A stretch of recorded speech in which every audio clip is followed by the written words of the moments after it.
Mac, Brock, and the Torvalds. Give it up one more time, right? Thank you, Lord.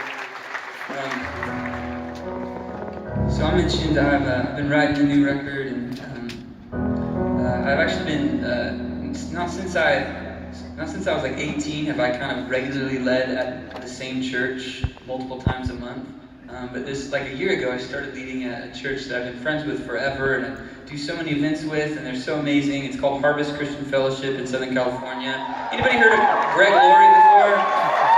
He's the pastor there. He's like a really anointed evangelist. Literally millions of people have come to know the Lord through that ministry. I'm just honored to be like a small part of it, a couple times a month. But it's really shaped a lot of like the filter of what I've been writing songs for on this new record. I think there's like 14 of them, and probably 12 of them were through that filter. It's like, but I did this at Harvest, you know, and it's kind of shaped a lot of these songs, and so it's kind of becoming probably the most worship. I mean, all my songs are kind of worshipful, but probably the most songs to sing I've ever put on a record, and I'm just so excited about that. It's where my heart's at. But all that being said, this is one of like the one or two or three that aren't necessarily like we're singing together.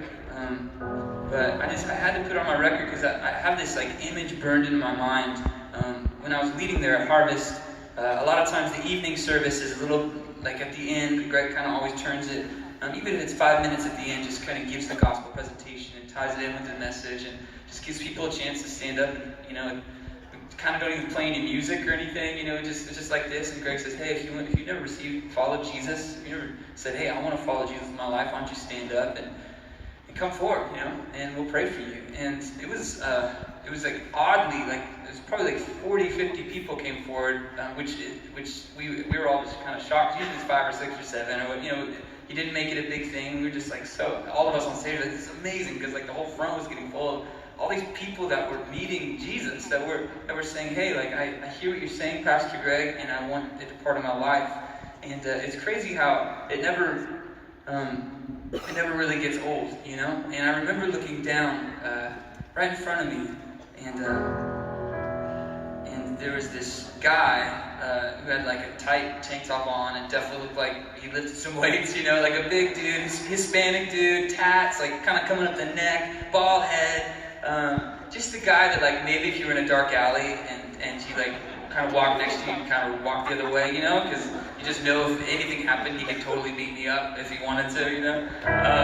But he just had this look of peace and joy and tears on his face, and you know, I just realized in that moment I feel like God says like, hey, like you've had the blessing. I felt like He's saying this to my heart, like you've had this amazing blessing of ever since I cannot remember a time when my mom, I mean she doesn't really do it anymore, but when my mom would say, who loves you, Philly? You know, and I'd say, Jesus, you know. That was my life growing up. I just all, you know, not that I've been perfect by any means, and had my moments, you know, but I've just kind of believed in God and followed Him my whole life, and I love Him, and I can't wait to see Him. But then it's like, wow, like I just had this moment. God said, this is the first time this guy has known that anything lasts forever.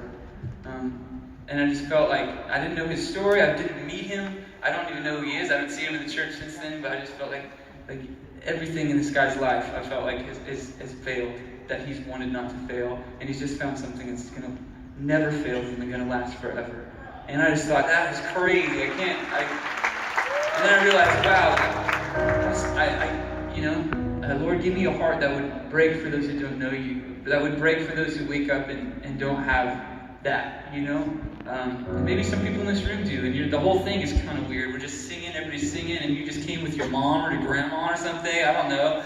But man, you've probably seen from a lot of these people in this room and us on stage, like we don't just believe it and just hope it, but I know there's a lot of people in the room with me, but I know all around stage, we've seen the direct moving of God in people's lives, healing in our own lives, changing us. I mean, it is so real that it will take it to the grave and beyond, you know, and there's so much hope in Jesus. And if you haven't experienced that ever in your life, you don't even need an altar call. I wasn't going to do this, but just really, if you don't need an altar call, there's not fireworks that need to go off, there's not even a prayer you need to pray. You just need to say, man, I cannot deny that what's happening here is not real, and I want more of it. And then just start opening up, go to a church, ask someone to start telling you more about Jesus. And then you start following Him, right? It's amazing, and it's It's the best way to live in the woods, the way we're created to live. So I just had to say that since I'm talking about the gospel. Jesus is waiting for you with open arms if you've never accepted him into your heart. Amen? Yeah. Anyways, so on the drive home, I live about 45 minutes away, and on the drive home, I got this text from a friend who sent me like this cool little electronic track, and it was just these chords over and over. It's literally the same chords, which I'm very grateful for because it's on piano, and I don't really know how to play piano, but I'm going to try. I mean, I can play these two chords over and over, okay? But then I just started singing this song over it, and within a couple minutes it was written, and it's called Till I Found You.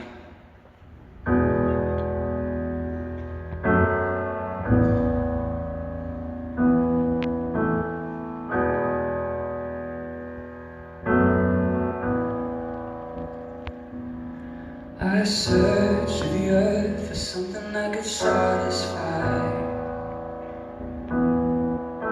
a peace for the hurt I had buried deep inside.